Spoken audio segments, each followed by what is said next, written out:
વહાલા મિત્રો, સુરત શહેરની આ એક સત્ય ઘટના છે. છેલ્લા સુધી જોજો. ગોપાલભાઈ અને તરુબહેન ને રૂપાળી એવી ત્રણ પુત્રી પોતાનો વંશ આગળ વધે તે આશામાં પ્રભુની મરજીએ ત્રણ લક્ષ્મીજી અવતરી. પણ તે લક્ષ્મી સ્વરૂપે નહીં, બાકી તો ઘરમાં હાડલા કુસ્તી કેમ રોકવી તે પ્રયત્નમાં રહેતા ગોપાલભાઈ દિવસ રાત દરજી કામ કરવામાં વ્યસ્ત રહેતા. ભાઈ નથી આપી શક્યા તો ભણતર તો આપવું જ, કારણ દીકરો કે દીકરી તે તો પ્રભુ મરજી, પણ યોગ્ય ભણતર આપવું પોતાના હાથમાં છે એવું માનતા ગોપાલભાઈ તરુબેન ઘરકામ ઉપરાંત દીકરીઓને ભણતરમાં વિકાસ થાય તેનો અતિ આગ્રહ રાખતા. મોટી ગીતા ભણવામાં ઢીક, પણ ઘરકામ ઉપરાંત ભરત ગૂંથણમાં પણ નિપુણ. પિતા સિલાઈ કામ કરે તો પોતે ફટાફટ પોતાનું હોમવર્ક પતાવી પિતાને કામમાં મદદ કરે. સ્વભાવ એકદમ ઢીલી પણ ખાસી ઉઘડતે વાન ને નાજુક નમણી. ગીતા હોમ સાયન્સ લઈ ડિગ્રી લીધી. વટલી દીકરી રમીલા પોતે ભલીને પોતાનું કામ ભલું. સ્વભાવે ખાસી મૂંગી, બહુ બોલવા ન જોઈએ. તેના મનમાં જાણે પુત્રી તરીકે જન્મ લેવાઈ ગયો હોય ને માતા અને પિતાની લાગણી દુબાઈ હોય તેવી ગ્રંથિ થઈ ગયેલી. એક દિવસ રમીલા અને સુનમુન બેઠેલી જોઈ ગોપાલભાઈએ વાત કરવા કોશિશ કરતા શરૂઆત કરી. કેમ બેટા, દિવસે દિવસે તું આમ ચૂપચાપ રહેતી વધારે થઈ છું? કંઈક સંકોચ સાથે રમીલા કહે, પપ્પા, આમ પણ મારા જન્મથી તમને નિરાશા જ મળી છે ને. એક પુત્ર તરીકે હું જન્મી હોત તો તમને કેટલી ખુશી થઈ હોત. ગોપાલભાઈ અને તરુણબેન તો આવી વાત સાંભળી ડઘાઈ ગયા. તેમને લાગ્યું કે જરૂર આપણા ઉછેરમાં કંઈક કમી રહી હશે કે આજે રમીલાએ આવું વ્યક્ત કર્યું. દોસ્તો, જલ્દીથી વિડીયો લાઈક કરીને ચેનલ સબસ્ક્રાઈબ કરી દો.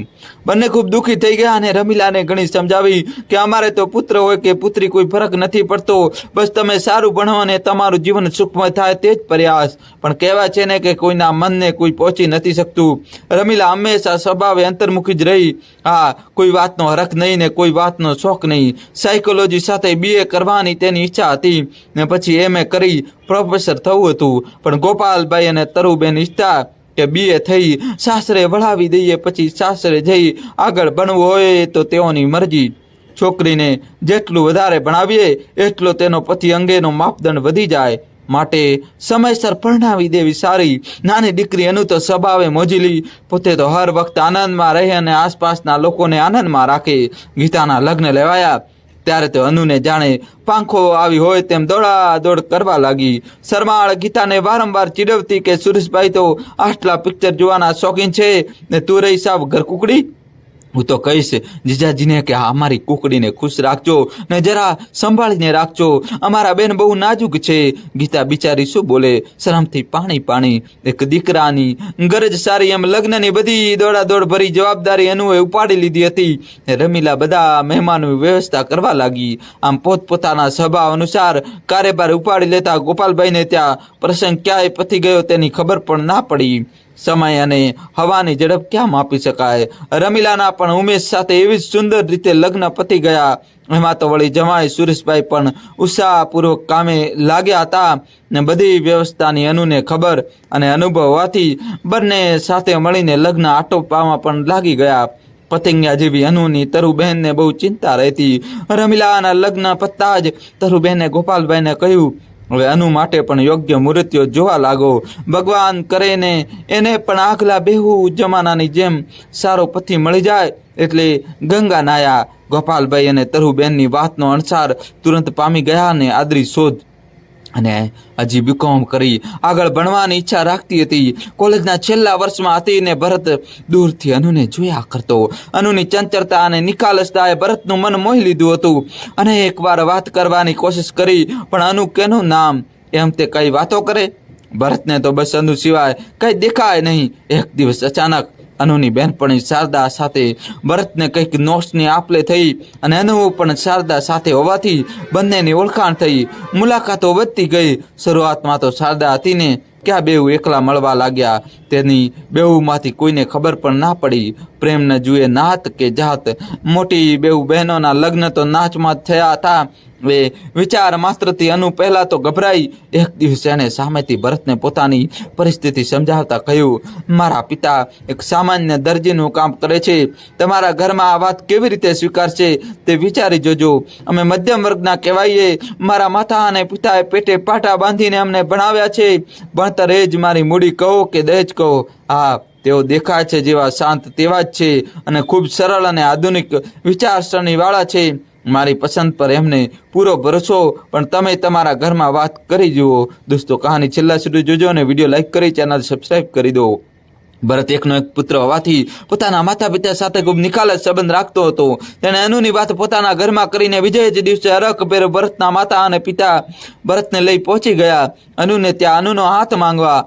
જીવનમાં પહેલી વાર અનુ આટલી ગભરાઈને સંકોચાઈ. તે તો હજુ આજે પોતાના માતા પિતાને ભરત પ્રત્યેના તેના પ્રેમની વાત કરવાની હતી.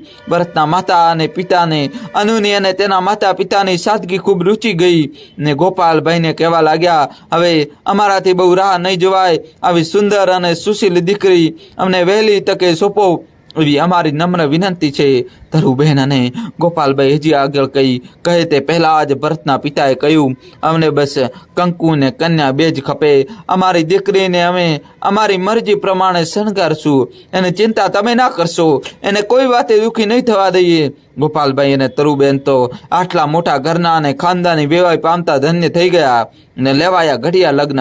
આનંદથી પ્રસંગ પતી ગયો. ત્રણેય દીકરીને સારે ઘરે વરાવી ગોપાલભાઈ અને તરુબેન બંને પ્રભુમય જીવન ગાળવા લાગ્યા.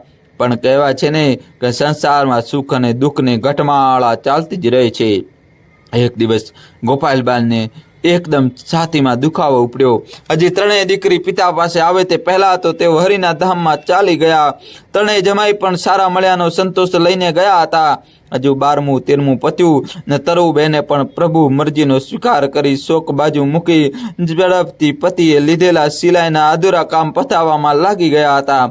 વારા ફરતી એક એક દીકરી તરુબેન સાથે થોડો સમય રહેવા લાગી અને સમય વીતતો ચાલ્યો. તરુબેન પણ હવે દીકરીઓને કહેવા લાગ્યા, તમારો પણ સંસાર છે, આમ પિયર આવું રોકાવો, બહુ સારું ના લાગે. છોકરીની માતાએ તો એકલા જીવતા શીખવાનું જ હોય છે. વળી તમે બધા અવારનવાર ખબર તો પૂછતા રહો છો ને. મને કંઈ તકલીફ હશે તો હું તમને જ કહેવાનું છું ને.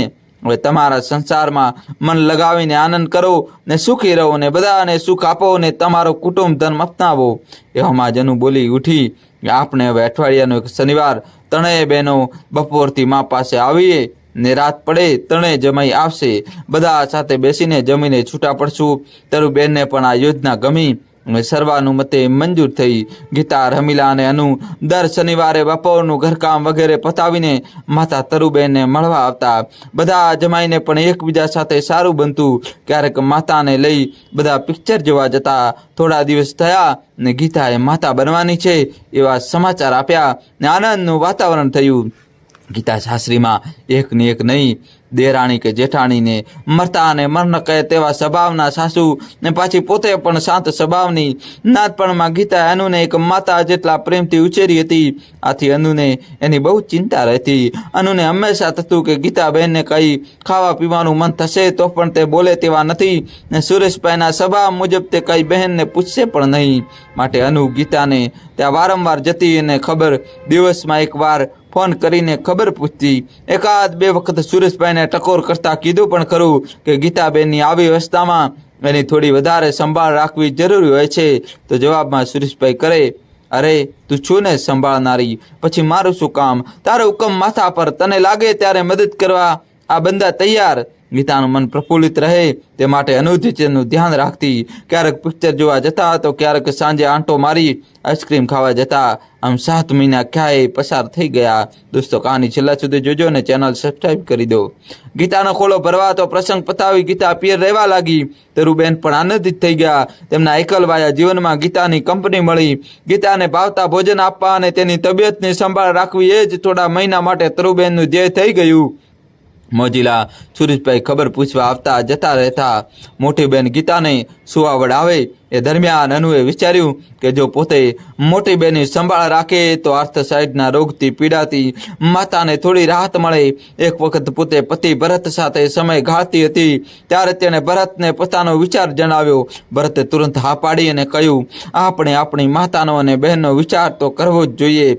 આફ્ટર ઓલ આપણું કુટુંબ છે. અનુએ જ્યારે માતાને આ વાત કરી તો ખરા અર્થમાં ભરત એક દીકરા સ્વરૂપે લાગ્યો. એક રાતે ગીતાને એકદમ પેટમાં દુખાવો લાગ્યો. તો બેનને સુરેશભાઈને તુરંત આવી જવા કીધું અને સાથે સાથે અનુને પણ એક ફોન કરી દીધો. ગીતાને હોસ્પિટલ લઈ ગયા ને ડૉક્ટરે તપાસીને કહ્યું કે બાળકને ગળે નાયડો વીંટાઈ ગયો હોવાથી તાત્કાલિક સિઝેરિયન કરી બાળકને બચાવી લેવું જરૂરી છે। આમ પણ પૂરા દિવસ થઈ ગયા હતા। દોસ્તો જલ્દીથી વિડીયો લાઈક કરી દો અને ચેનલ છેલ્લા સુધી જોજો વિડીયો। ઓપરેશન કરી સ્વસ્થ પુત્રને જન્મ થયો। ગીતા અને બાળક બંનેની તબિયત સારી છે તે જાણી બધાના શ્વાસ હેઠા બેઠા ને પેડા વચાયા। અનુ હોસ્પિટલમાં રહી ગીતા અને બાળકની સંભાળ લેવાની જવાબદારી લીધી। ગીતાના પતિ સુરેશને ગીતાની સુવાવડ દરમિયાન એકલતાનો અનુભવ થવા લાગ્યો। આમ પણ સ્વભાવે મોજીલા દિવસો વીતતા ચાલ્યા। ગીતા 1.5 મહિનો થતાં પોતાને સાસરે ચાલી ગઈ। અનુ ક્યારેક ગીતાના ઘરે જતી।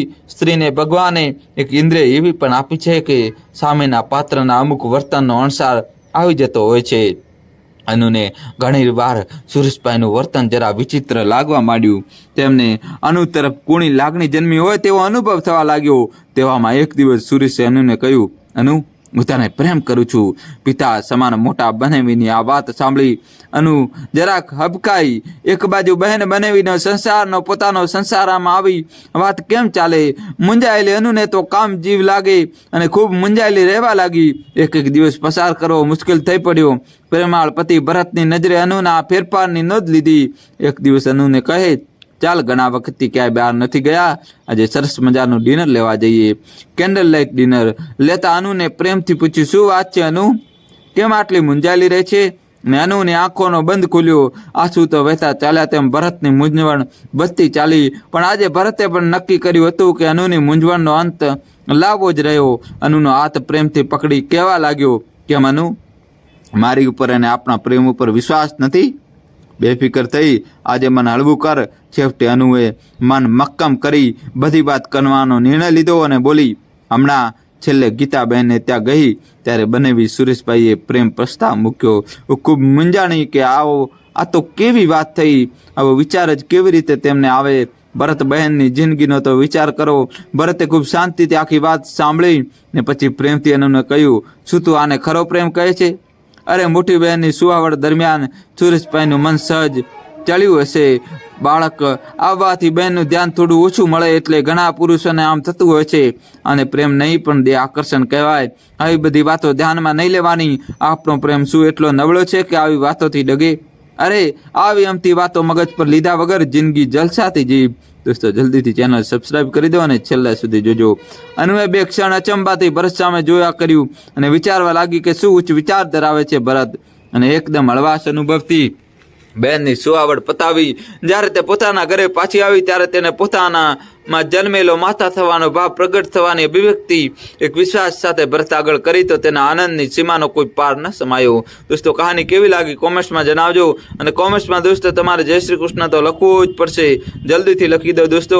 વિડીયો લાઇક કરીને ચેનલ સબસ્ક્રાઈબ કરજો। આવી જ કહાની મુક્ત